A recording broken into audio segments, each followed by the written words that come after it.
On part vers le Tchad pour l'élection présidentielle. Le général Mahamat Idriss Déby Itno a remporté largement l'élection présidentielle de lundi, mais son Premier ministre conteste les résultats. Les précisions de Davis Oyo. Le président de transition du Tchad, Mahamat Idriss Déby Itno, est le nouveau président du Tchad. Un scrutin remporté le 6 mai avec 61,3% des voix. Il devance son principal rival, le premier ministre sortant, Succès Massara. Celui-ci a obtenu 18,53% des voix.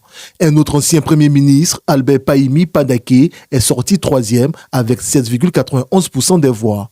Taux de participation à cette présidentielle, 75,89%. Des résultats provisoires communiqués par l'Agence nationale de gestion des élections le jeudi 9 mai dernier. Sur 8 candidats défaits, 7 ont déjà félicité le nouveau président Idriss Déby Itno. Cependant, son principal challenger, Succès Massara, revendique la victoire. Mahamat Idriss Déby Itno a été proclamé président par l'armée à la mort de son père, Idriss Déby, en avril 2021, après plus de 30 ans de règne. Pour les observateurs, sa victoire à la présidentielle conforte l'hégémonie du camp Déby à la tête du pouvoir tchadien. Alors, quels étaient déjà au départ les enjeux de cette élection présidentielle au Tchad, Bangaline Goran? Je pense que les enjeux étaient liés si oui ou non le pouvoir devait passer de l'armée, donc symboliquement donc de celui qui dirige le Tchad aujourd'hui, qui est un nouveau général après son père qui était le maréchal du Tchad. Et il avait dit lui-même depuis le départ que l'objectif qu'il visait en organisant les élections, initialement, c'est de transférer le pouvoir aux civils. Après, alors, il y a eu un dialogue souverain national qui a décidé qu'il fallait faire voter une nouvelle constitution. Et dans cette nouvelle constitution, il était finalement devenu éligible. Mais là, il y avait un enjeu politique parce que quand Mahamat Déby arrive au pouvoir, il trouve le résidu de la scène politique qui a été opposée à son père. Il y avait un acteur politique qu'on peut considérer comme l'opposant historique, Saleh Kedzabo. Il y avait la nouvelle force montante, Succès Massara. Et puis ce qu'on peut considérer comme leur ennemi intime, Yaya Dilo, qui était soutenu donc par l'un des oncles d'Idriss de Déby Mahamat. Et donc, il fallait avoir une stratégie claire. À partir du moment où il avait changé d'intention, que le but n'était plus de transférer le pouvoir, il fallait une stratégie claire pour neutraliser ces trois acteurs-là. Et il va s'y prendre différemment. Concernant Saleh Kedzabo, il va réussir à le convaincre, donc à le phagocyter en l'amenant à entrer dans la transition en tant que le premier des premiers ministres. Il fera la même chose avec Succès Massara, également qui va réussir à intégrer dans son système. Et puis pour celui qui était irrécupérable, c'est-à-dire Yaya Dilo, on connaît la fin qu'il a eue pratiquement 3 jours avant le début des dépôts des candidatures. Et donc tout naturellement, après avoir neutralisé avant même les élections, je dirais les trois principaux acteurs du jeu politique résiduel que son père a laissé, ben, il était en roue libre forcément pour pouvoir prendre le pouvoir. J'ai lu le titre d'un confrère, au nom du père, du fils et du clan. Alors, pour dire quand même que c'est une hégémonie qui date quand même des années 89, sans compter que le père Déby lui-même était ministre déjà depuis les années 80. Alors, ça veut dire que à un moment donné, le fils avait à la fois sur ses épaules la paix civile au Tchad, mais aussi la consolidation de l'hégémonie du clan Déby. Et ce qu'on n'a pas suffisamment mentionné, c'est que dans la petite parenthèse, alors qu'il essayait donc de rallier ses opposants les plus farouches, il négociait aussi pour son intégration véritable chez les Agawa, c'est ça? Voilà, chez les Agawa, parce que les gens l'accusaient en ce moment d'être un peu plus proche de la tribu de sa mère. Donc, il négociait, il est même allé jusqu'à épouser... Se marier, jusqu'à épouser une jeune fille, la fille de son oncle, pour montrer tout ça. Donc, je veux dire, d'une manière ou d'une autre, politiquement, militairement ou coutumièrement, Déby a su montrer a su démontrer une certaine maestria. Voilà, a su démontrer une certaine maestria qui l'emmène aujourd'hui à tomber le treillis, mais de la façon la plus douce possible. Et j'ai bien peur. N'allons pas vite en besogne, parce que j'allais rappeler qu'on a quand même une dizaine de morts. Non, une dizaine de Des morts. contestations, hein, et j'allais vous demander tout simplement, doit-on craindre une crise post-électorale? Est-ce que vous ne criez pas victoire un peu trop tôt là? Non, c'est possible. Mais pour l'heure, c'est vrai qu'une dizaine de morts, mais les premiers morts qui ont été signalés, on avait rapporté, en tout cas pour ce qu'on a lu dans la presse tchadienne, c'était rapporté comme des morts dues à la fièvre de la victoire. Je vous demande, doit-on craindre une crise post-électorale vu que ces résultats sont déjà contestés? Moi, je ne pense pas qu'il va y avoir une crise électorale. Mais je ne pense pas non plus que le Tchad va connaître la paix comme ça se ferait dans un État normal. Parce que ce pays a toujours vécu, depuis Tombalbaye, le premier président, François Tombalbaye, ce pays a toujours vécu dans la crise. C'est-à-dire que la crise est devenue structurelle au niveau du Tchad. C'est vrai que, parlant de Mahamat Déby, il a réussi, comme le professeur l'a dit, à phagocyter l'ensemble de son opposition. Mais c'est vrai, pas de la ruse politique, mais aussi par la terreur. Parce que vous avez vu qu'il a fait venir, il a créé, les rapports de force sont à sa faveur. N'oubliez pas que c'est un régime militaire. Il est venu là, pas par la volonté d'une certaine maestria politique, mais par la puissance de l'armée. Parce qu'il était soutenu par tous les corps de l'armée tchadienne qui l'ont porté au pouvoir. Et vous avez vu, ceux qui avaient des sons discordants sont passés à la trappe. Et il a quand même su faire venir les irrédentistes comme Timan Erdimi, Tom Erdimi, qui est passé ministre de l'Enseignement supérieur, donc qui a rejoint la majorité. Il a réussi à discréditer Saleh Kebzabo et aujourd'hui Succès Masra, qui a été fortement discrédité aussi. Il a phagocyté d'autres vieux opposants comme Lengalegi Yoronga, oui, c'est vrai, mais je pense que le Tchad ne sera pas ce qu'il n'a jamais été. Le Tchad a toujours été un pays en crise, il le restera, il y aura peut-être quelques petites accalmies, juste la période sur des détentes liées à la prise du pouvoir, mais Succès Masra n'a pas aujourd'hui la puissance, la légitimité de contrer, ni militairement, ni populairement, on va dire, permettez-moi le barbarisme, Idriss Déby fils dans les rues. Il vient de le dire, Succès Masra, qui pourtant était pressenti comme le potentiel Ousmane Sonko du Tchad, face à sa popularité et puis à sa contestation. Mais en devenant le Premier ministre, a-t-il déjà perdu sa crédibilité?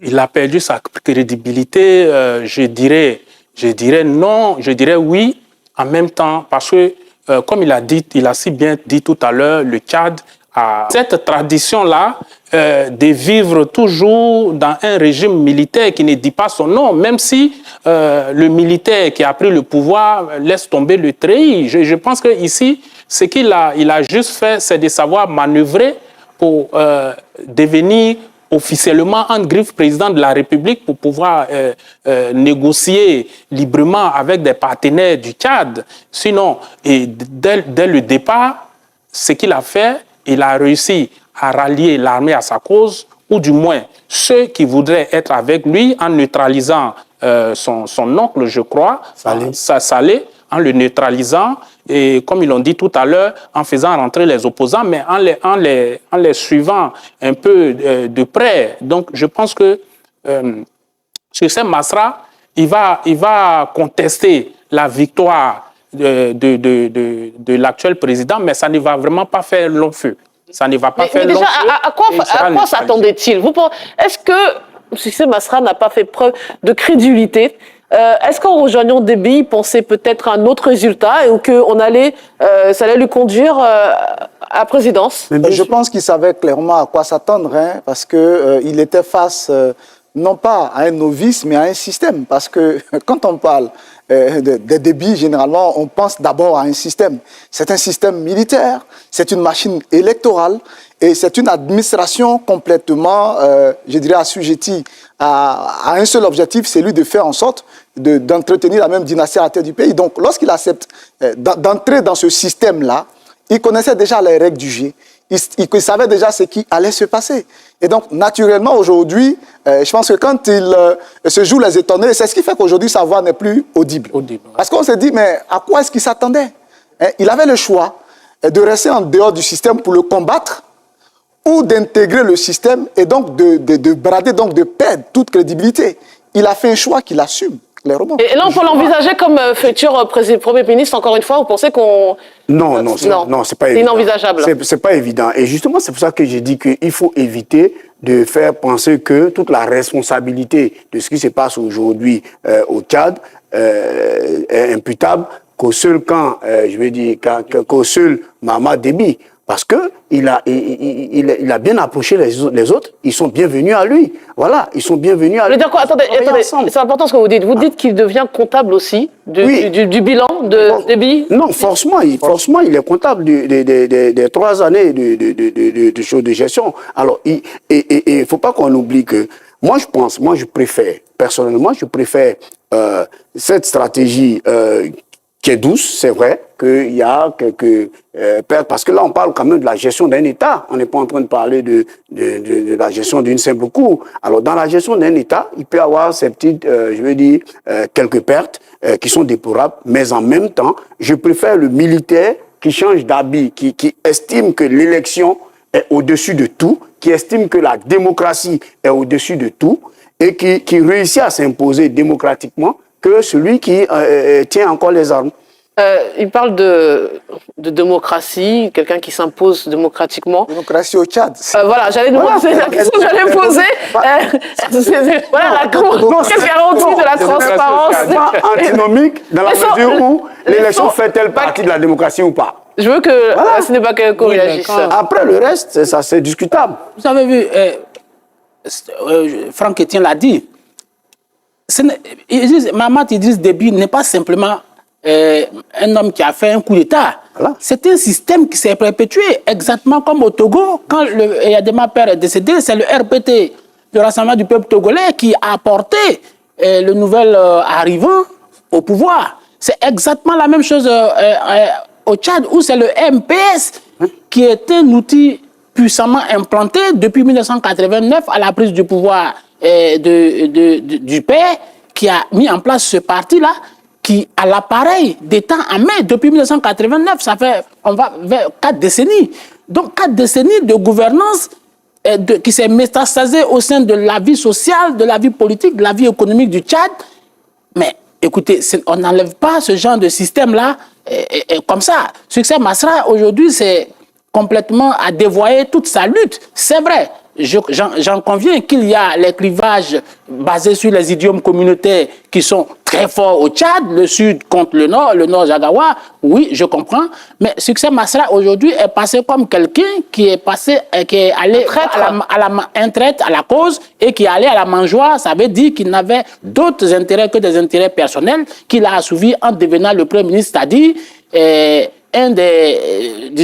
un des prédateurs de la fortune publique au Tchad. Donc, manifestement, aujourd'hui, il n'a plus les marges de manœuvre pour pouvoir convaincre la population. La preuve, tous ces appels en direction du peuple pour lui restituer sa victoire, entre guillemets, sont restés improductifs. Mais n'oublions pas que c'est un régime militaire. Il a succédé à un Idriss Déby qui était réputé être un vrai soldat. Depuis Goukouni Wedei, il y était. Jusqu'à Hissène Habré, il y a été, il a même été chef d'état-major. Donc, c'est quelqu'un qui est incrusté, qui est congénital aujourd'hui à la vie politique du Tchad depuis près d'un demi-siècle. Cet enfant-là, on ne l'enlève pas au pouvoir comme un bébé qui vient de voir le jour. Je pense que la trajectoire politique de tout acteur politique doit décrire une certaine logique dans la durée, dans le temps.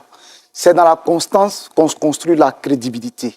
Il y a quelques années en arrière, lorsque ce même président Mahamat Déby a pris le pouvoir dans les conditions qu'on sait, Succès Masra a appelé des jeunes Tchadiens à descendre dans la rue et il y a eu une répression terrible de l'armée. On parle de centaines de morts dont les corps ont été ramassés par l'armée, enterrés dans des conditions... 60 morts officiellement. Bon, officiellement 60 morts.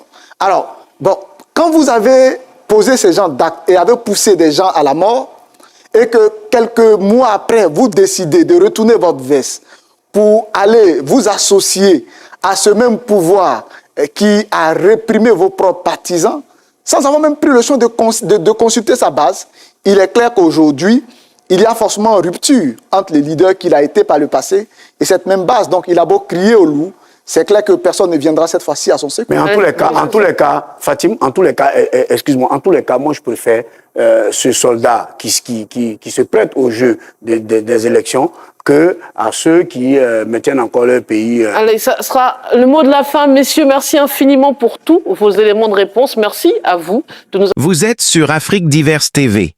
Et vous avez raison. Chers téléspectateurs, vous avez été les témoins privilégiés de cette analyse politique profonde et inspirante. Maintenant, c'est à vous. Réagissez en commentaire, partagez vos réflexions et vos idées. Si cette vidéo vous a éclairé, n'hésitez pas à l'aimer et à la partager avec vos amis. Ensemble, nous construisons l'Afrique de demain. Restez connectés sur Afrique Diverse TV pour encore plus d'informations et de débats passionnants. À très bientôt.